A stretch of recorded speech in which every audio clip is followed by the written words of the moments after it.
अस्सलाम वालेकुम जी। आज की वीडियो में हम बात करेंगे कि लेओवर को आप कैसे मैनेज कर सकते हैं और कनेक्टिंग फ्लाइट्स में एक पैसेंजर अपना जहाज कैसे चेंज करता है, एक जहाज से दूसरे जहाज में कैसे जाता है, उसकी वीज़ा रिक्वायरमेंट क्या होती है, लगेज कैसे जाता है, ये तमाम चीज़ें हम इस वीडियो में डिस्कस करेंगे। सबसे पहले आपको वजह पता होनी चाहिए कि लोग इनडायरेक्ट फ्लाइट्स क्यों लेते हैं या लेओवर क्यों पेश आता है। उसकी सबसे बड़ी वजह यह है कि डायरेक्ट फ्लाइट्स अमूमन महंगी होती हैं, जो इनडायरेक्ट फ्लाइट्स होती हैं वो सस्ती होती हैं। इसकी मैं एक एग्जांपल दूंगा कि आप पाकिस्तान से थाईलैंड जा रहे हैं तो जो थाई एयरलाइन की डायरेक्ट फ्लाइट है वो हो सकता है वे $700 की हो, लेकिन अगर आप इतिहाद एयरवेज की अबू धाबी से लेओवर वाली फ्लाइट इनडायरेक्ट फ्लाइट सिलेक्ट करते हैं तो वो हो सकता है वो आपको $300-400 के दरमियान मिल जाए, यानी आप एक फ्लाइट पे तकरीबन 1 लाख रुपया बचा रहे हैं।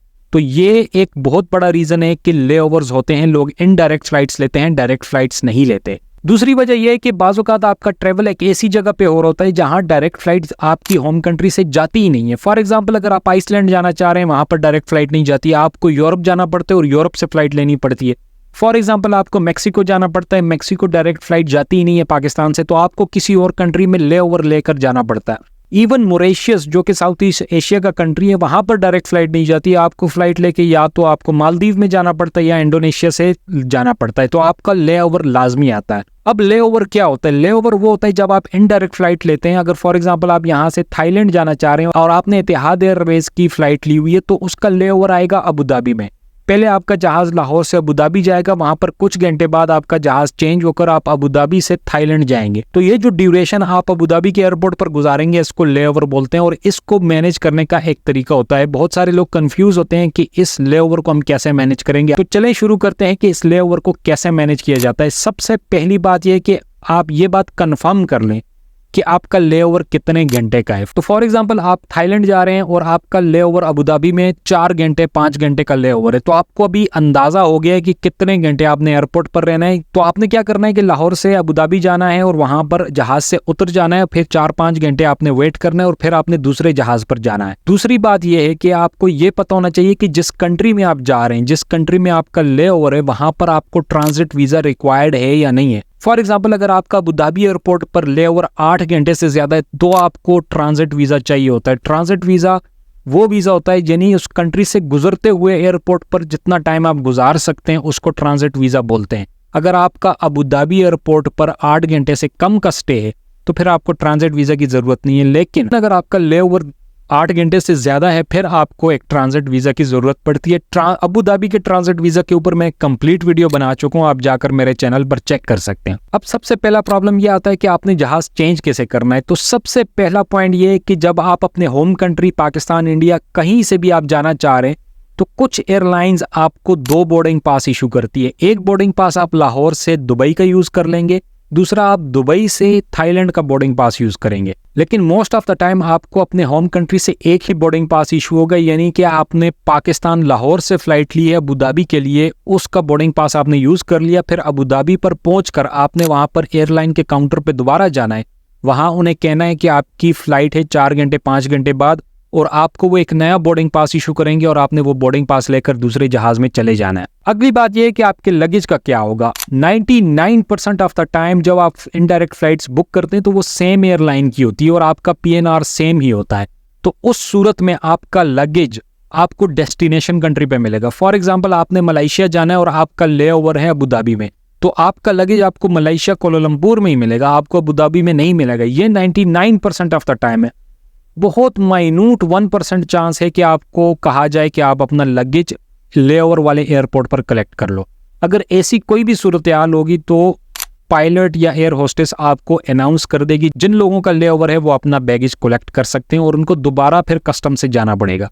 लेकिन ये बहुत कम चांस है, मैंने कभी ऐसे होता हुआ नहीं देखा, लेकिन ऐसा हुआ है तारीख में, तो इसलिए मैंने आपको बता दिया। नेक्स्ट बात यह है कि आपने उस टाइम को मैनेज कैसे करना है। अगर देखें आपके 3 से 4 घंटे का लेओवर है तो आपके पास बिल्कुल टाइम नहीं है, क्योंकि जहाज जब लैंड करेगा आपको जहाज से निकलकर बाहर आने में तकरीबन 15 से 20 मिनट लग जाएंगे। उसमें आप फ्रेश होंगे, मुंह हाथ धोएंगे, इतने टाइम में आपने जाके दूसरा बोर्डिंग पास ले लेना है। दूसरा बोर्डिंग पास लेकर आपने बोर्डिंग पास देखना है, उसके ऊपर आपका गेट नंबर लिखा होगा, तो आपने उस गेट के पास आके बैठ जाना है, अपना फोन वगैरह चार्ज करना है और इतने टाइम में फ्लाइट का टाइम हो जाएगा, बोर्डिंग शुरू हो जाएगी, तो आपने जाकर जहाज पर बैठ जाना है।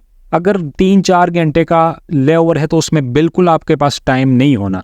लेकिन आपने ये कोशिश करनी है, अगर आपका ले ओवर 3-4 घंटे का है तो आपने ये देखना है कि कौन से एयरपोर्ट पर आप जा रहे हैं। कुछ एयरपोर्ट्स ऐसे होते हैं जिनके टर्मिनल काफ़ी दूर दूर होते हैं। बिल्कुल आपने ऐसे 1 घंटे 2 घंटे वाला ले ओवर नहीं लेना, कम से कम 3-4 घंटे आपका ले ओवर हो, वो बेस्ट रहता है, ताकि अगर कोई जहाज थोड़ा बहुत आगे पीछे भी हो गया तो आपके पास टाइम हो अगले जहाज तक पहुंचने के लिए। लेकिन अगर आपका ले ओवर ज्यादा है, लेट से आपका 8 घंटे का ले ओवर है अबू धाबी में, आपको वीजा नहीं चाहिए लेकिन आपके 8 घंटे तो हैं, तो उसके लिए आपको परेशान होने की जरूरत नहीं है। एयरपोर्ट पर रेस्टोरेंट्स होते हैं, वहां पर कॉफी मिल जाती है, वहां पर सोने का टाइम है, वाईफाई आपका फ्री है। अगर आपके पास लाउंज एक्सेस है, अगर आपके पास कुछ क्रेडिट कार्ड्स ऐसे हैं जैसे मास्टर वगैरह का क्रेडिट कार्ड है, तो आपके लाउंज एक्सेस भी अवेलेबल होते हैं, तो उसमें भी आप जा सकते हो। पाकिस्तान के बाहर काफ़ी एयरपोर्ट्स में बहुत अच्छी फैसिलिटीज़ होती हैं, आप इजीली वहाँ पर टाइम गुजार सकते हैं, सो सकते हैं, सोने के लिए पॉड्स भी बने होते हैं, आप अपना फ़ोन भी चार्ज कर सकते हैं, आपके पास वॉशरूम की एक्सेस भी होती है, तो सब कुछ इजीली होता है। आपने अपना बोर्डिंग पास जाते ही ले लेना है और फिर आके अपने गेट के पास बैठ जाना है। जैसे ही आपका टाइम हो तो आपने बोर्डिंग करके जहाज़ में बैठ कर चले जाना है। अब यहाँ पर मैं कुछ ऐसी प्रिकॉशनरी बातें करूँगा कि जो आप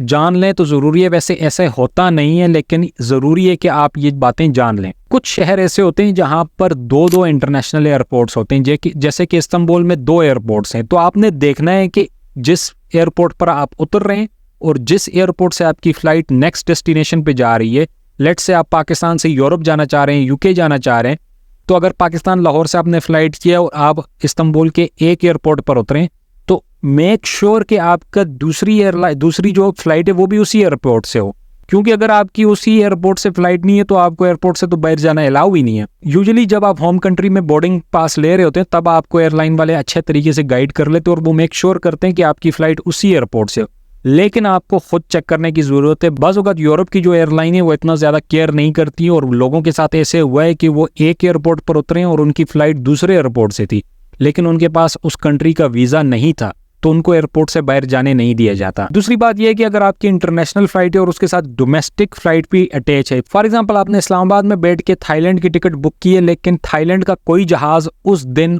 इस्लामाबाद एयरपोर्ट से नहीं जा रहा था, वो कराची एयरपोर्ट से जा रहा था, तो एयरलाइन आपको ऑटोमेटिकली एक डोमेस्टिक फ्लाइट देगी।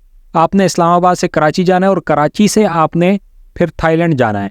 उसके लिए आपको ऐसे करना पड़ता है कि जो 2 सिटीज़ के दरमियान की फ़्लाइट होती है उसमें कोई इतना प्रॉब्लम नहीं होता, उसमें आपका कस्टम्स भी नहीं होता। अगर आपकी होम कंट्री के अंदर है, आपका कस्टम तब होगा जब आप इंटरनेशनल फ़्लाइट पर बैठेंगे जो कि कराची से होगी।